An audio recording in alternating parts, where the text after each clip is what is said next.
If someone were to think about what their mother was like during their early years, they might not think of someone who was emotionally attuned, affectionate, and supportive.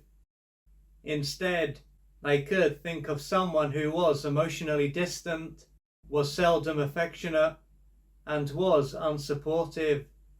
Along with this, she might have often been verbally abusive and even physically harmed them at times. Consequently, they wouldn't have felt safe and secure around their mother, and as though they could freely express themselves. A stage of their life then, when they needed to receive the right nutrients in order to grow and develop in the right way, was a time when they would have been deeply traumatized. The trouble was that even though they were greatly deprived and deeply wounded by her, there wouldn't have been much that they could have done. This is because they were powerless and dependent. Thus, they couldn't change their mother, and neither could they find another mother. They simply had to adapt to what was going on. To handle not having a number of their needs consistently met and the pain that this caused them, they would have lost touch with their connected true self. The connection that they had to their body and their needs and feelings would then have been replaced by a disconnected and not fully feeling false self. Along with this, they would have lived in the hope that if they became who their mother wanted and behaved how she wanted them to behave, she would love them.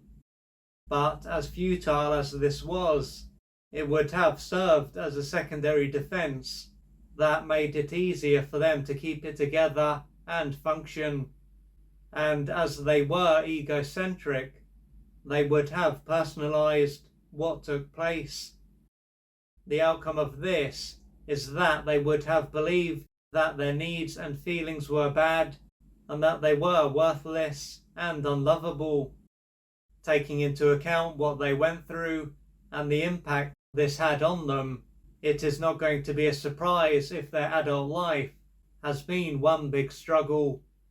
Not only are they not going to be connected to their embodied true self, but they can be used to feeling overwhelmed, helpless, hopeless, and worthless, and struggle to develop healthy relationships and feel ashamed of their needs and feelings.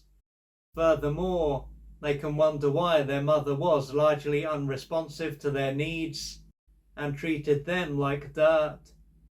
They might accept that they took it personally because their brain was underdeveloped, but they can still struggle to get their head around why their mother was the way that she was. Based on how she behaved, it can be as if they were a child that she found in the middle of nowhere and begrudgingly decided to look after. Or worse, that they had somehow done something to harm her and deserved to be punished by her.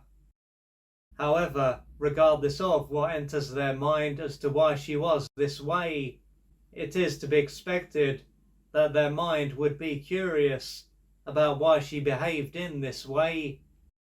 After all, it was their own mother who behaved in this way, not a random stranger. There is a chance that the reason their mother was this way was due to what took place during her formative years and the impact it had on her. Her mother might have been cold and cruel. The attunement, care, mirroring, validation, support, and love that she needed wouldn't have been provided. To handle this, she would have lost touch with her connected and fully feeling true self and developed a disconnected, not fully feeling and inflated false self.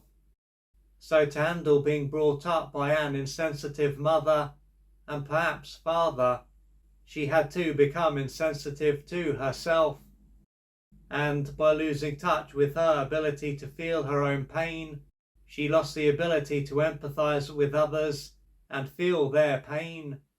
The years would then have passed, and thanks to how her brain and body adapt as a result of her being greatly traumatized, she wouldn't have been in a position to provide her child with what they needed.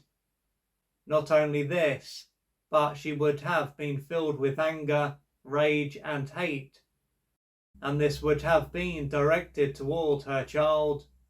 The being that was innocent and hadn't harmed her would then have been treated as though they were the one who had violated her as a child. Yet, as their mother would have unconsciously projected her mother and perhaps her father into them, she wouldn't have been consciously aware of what was going on. Considering all this, their mother was a deeply wounded human being, and how she treated them was not a reflection of their worth or lovability. As to why they had a mother like this is open to debate. One way of looking at it, that's if someone believes in reincarnation, is that part of them chose to have this experience as there was something that this part wanted to learn. Either way, the main thing is for them to keep in mind that it wasn't personal.